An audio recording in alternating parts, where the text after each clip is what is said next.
ఐదవ స్థలము. సీమోను అను ఒక బాటసారి సిలువను మోసుకుని పోవుటలో యేసునాథునికి చేయినందించుట.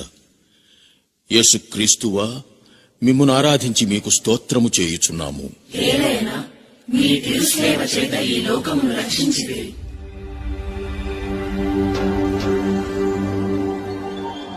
యూదులు క్రూరంగా ఇంత భారమైన సిలువతో నడిపించేది మార్గమధ్యంలో ఆయన్ని చంపడానికి కాదు, కొండ ఎక్కిన తర్వాత ఇంకా క్రూరమైన మరణానికి ఆయన్ని బలి చెయ్యడానికి. కాని యేసు ప్రభువును చూస్తూ ఉంటే ఆయన దారిలోనే కన్ను మూస్తారని వారంతా నిరాశపడ్డారు.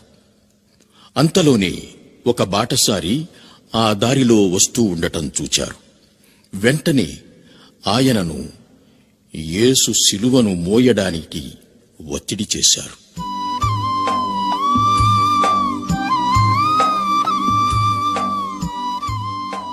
కరుణామయుడైన దేవా, బాటసారి అయిన సీమోను నీకు సహాయం చేయడానికి కొంత జంకాడు. ఈ స్థితిలో నేను కనుక నిన్ను చూచి ఉన్నట్లయితే నీకు సహాయం చేయడానికి వచ్చేవాడిని.